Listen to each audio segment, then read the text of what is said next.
Hey you guys, it's your girl Denise and I'm back with Baddies East episode 8. Not much to really say about this episode. It was okay, but I didn't really like it except for the introductions of the new girls. When I do these reviews, I usually have up to 4 or 6 pages of notes. For this episode, I only have 2, but we're gonna get right into it. So episode 7 finished with Rollie and T fighting. It seems like they only go one round and we can't even see T past Rollie's shoulders. And the editors didn't even bother to give us the point of view from the cameraman wearing the blue shirt. But I have to be honest, Rollie was delivering those punches, but T is just eating those punches anyways. She still has no bumps or bruises. Like, you can't even tell nothing has even happened to her. T then decides that she's had enough and she leaves the go-kart place. But of course, Natalie is running after her. She's trying to convince T to stay, but at the same time, I feel like there was a lot of victim blaming because Natalie is gonna say, it seems like you're trying to come at all of them, which is so weird how Natalie could try to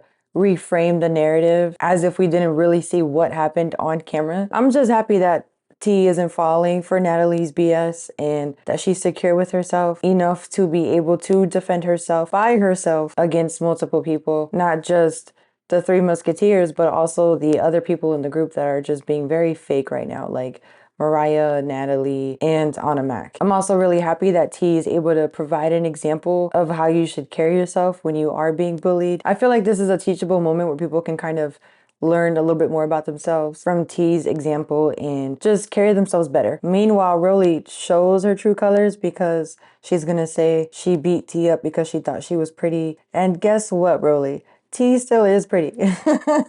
You are the one that has to put on the ski mask as a bonnet, and your castmates and the security guard are laughing at you. And then Mariah Lynn is going to say that T was taking out her energy on all of them. But my point is that if you didn't say anything about T behind her back, then she's obviously not talking to you. So yeah, you probably joined in when they were talking about T behind her back, but then act like a hypocrite on the confessional saying that you feel bad for T. So yeah, this is why I call Mariah Lynn fake. So moving on to when Sukiana and Sapphire arrive, they meet T in the parking lot for the first time, and T tells them, yeah, I just got in a fight or 3 fights with these girls. And I just really love the way that Sapphire is listening so intensely at T while T is basically getting her feelings out. And I just really like Sapphire's energy overall when we're talking about a confident woman and a woman who's trying to better herself and get an education.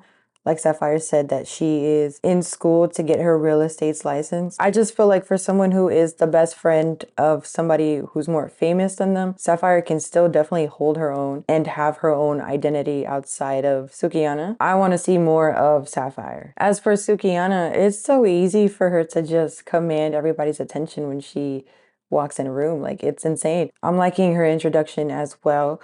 She also tells T that she doesn't stand for any bullying, so if the girls were to bully her while Sukiana is around, she's not having it. Now we're gonna have to wait and see for her to back that up, but this seems to have put a smile on T's face. And I just loved this scene so much. I love to see women comfort each other, especially after they've been attacked by other women. I think we really needed to see this. So I'm really happy that Zeus decided to put this in there. Next, we also get the arrival of Smiley and DJ Sky. Smiley allegedly just got out the hospital for a miscarriage, and she still has the hospital bracelets on. So like I said, last episode, I definitely do think that she was in the hospital, but it definitely wasn't over a miscarriage. And one thing that I forgot to mention last episode is that this is a woman that we've seen cry for 2 episodes straight about missing her son. Like, nothing has happened to her son. She's just been away from her son for too long, which is anywhere from 1 to 2 weeks. So just imagine this same lady having a miscarriage, losing an entire child. Like, I just don't believe it. But at the same time, ever since this miscarriage storyline, notice how she's been getting more camera time and more confessionals without even having to address the miscarriage or talk about her experience miscarrying in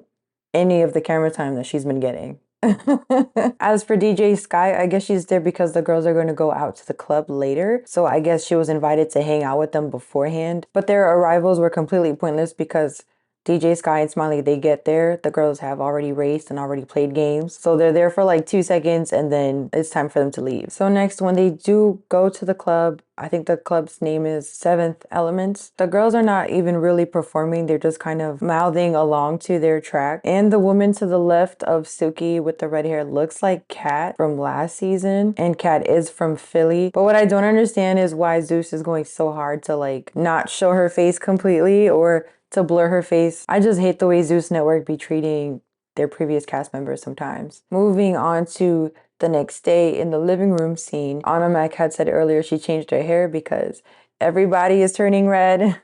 And look who we see turns red. I actually like the red on Scotty because this whole time she's been choosing colors that don't really suit her skin tone. So like the blondes and the strawberries don't match with her light skin. So with the red, she actually looks decent. But anyways, the girls are talking about the whole T situation. And Scotty's gonna straight up lie about T trying to fight her and putting her back down on Scotty. Just recreating the whole narrative again, the way Natalie did.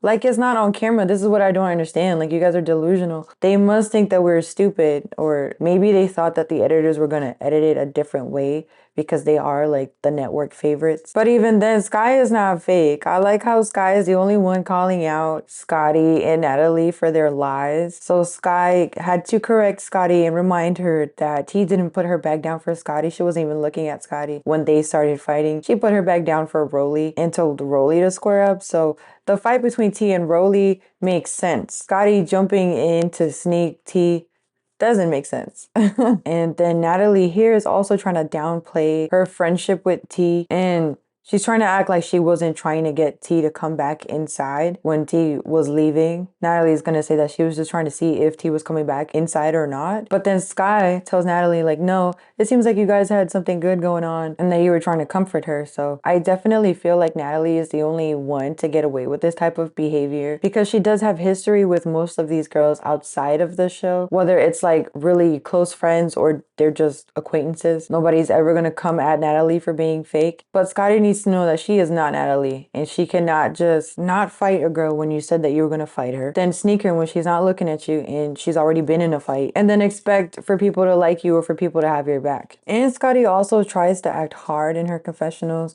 Well, we all know that she's really a punk. So at this point, it's like every time I see a Scotty confessional, I'm just over it, honestly. They need to be edited out. And I know I keep coming after Mariah Lynn, but with her confessionals, it seems like she still thinks that she's on Love and Hip Hop because she's coming off like too dramatic, too scripted, and just too corny. Like the jokes are not hitting. So I can do without her confessionals too. Moving on to what I feel like should have been the majority of the episode. The rest of the cast joined the girls on the couch. And then when Rollie was saying that T was looking at Scarface like one of her enemies walked in, at that very moment, the editor is editing Biggie to walk in, which I thought was just hilarious. And I hate that Biggie had to walk herself in. Like this whole time we've been seeing Natalie introduce the girls and walk them in. So I really have no idea why Biggie is getting so much disrespect. And I think Biggie's introduction was done very well. I feel like a lot of people sleep on Biggie because she's a big girl, but all the pictures in her introduction, she slayed each and every single one of them. Like she knows how to style, she knows how to dress. Her wigs always look good. And let's not forget that she is an event coordinator. She's just a professional businesswoman who has it together, okay? And I just love the type of timing that Biggie is on because she walks in, she introduces herself to the girls, puts her back down, and says, Rollie, let's get it poppin'. And at this point, I feel like the whole Stunner Girl situation is kind of old news. I don't see why Rollie and Biggie would still be beefing over that. So basically what happened was that last season, Biggie and Stunner Girl were almost getting into it every day. And Rollie, who was Biggie's friend at the time, was getting sick of it. And she told Biggie to stop trying to argue with Stunner, like, you're just picking on the girl at this point. And Biggie was like, no, she keeps arguing with me. So now that Stunner Girl is not even on cast this season, I don't understand why they can't just rebuild their friendship that they had, especially when it looked like they were trying during the Baddies West reunion. I would really like for them to try again this season as well. But first, there is a fight between Biggie and Rollie. They seem to go for like 3 rounds. And I'm not gonna say that there was a clear winner because it's just so hard to see. There's just so many jelly rolls with Biggie and Rollie and the security guards all having the same jelly rolls. And then also both wigs were snatched off and nobody's hurt. So I guess it's a draw. One thing I feel like I should mention is that I never really realized how like you guys, the audience, must feel when Biggie starts speaking Spanish and you don't understand her. I understand her because I'm also Dominican. So I basically didn't realize how annoying I guess it could be for people that don't speak Spanish. But I feel like that's Zeus's fault because they should have been given her captions. And they just gave her captions one time in this episode during her introduction. Zeus definitely needs to be giving her captions throughout the entire season because I also don't think it's right to tell her that she's not allowed to speak Spanish. Like, who are you to tell somebody that they can't speak their native language? And that's why I don't understand Anna Mac's energy right now in this scene. One thing about Dominicans is that we never put other Dominicans down. Like, I could have been came for how annoying Anna Mac is, but you just don't see me doing that out of respect for someone who's from the same place that I am. So I don't understand why Anna Mac dislikes Biggie so much. It has to be her Puerto Rican side because she's also half Puerto Rican, and that's no shade to the Puerto Ricans out there. On top of that, Anna Mac is not even translating correctly. And I don't know if y'all noticed, but she called Biggie delusional because Biggie said in Spanish that Rollie is envious and jealous of her, which if I had to guess it is probably the reason why Rollie just has so much animosity towards Biggie when Biggie is not reciprocating that energy to Rollie. So clearly Biggie wants to be friends with Rollie, but Rollie doesn't want to be friends with Biggie. So yeah, Anna Mac is a big no for me, and I'm going to stop my review right here. So for the previews for next episode, we have the return of T, which good for her for not being scared, as she shouldn't. But Scarface is going to run up on T again, and it's like she didn't learn from the episode before. You don't get any brownie points for running up on T, especially since you're the new girl and you don't know T. Like this is just weird. And if I had to guess the outcome of that fight, Scarface's wig is coming off again and T is going to be unharmed again. And shout out to Biggie because she's so happy to see T. It's just so hard to hate Biggie. She's just so friendly. She's a friendly girl. She's a nice girl. And let me tell you something, even with all the bad edits that you guys have been giving Biggie, the fans still like her for the most part. So you can try, but you're not succeeding. Lastly, it seems like we're gonna get a cameo from Bobby Shmurda. They showed him for like a split second, but I still got him. And I don't understand why this is not being advertised or promoted. Partying with Bobby Shmurda seems like it would get a lot of views. So we'll see if they end up blurring him out or not showing his face completely in the next episode, just like they did Kat this episode. So that's it for me. I will see you for Baddies East episode 9 and Jocelyn's Cabaret Reunion part 1. That video will actually be coming out after this one. Subscribe to get notified and I'll see you over there. Bye!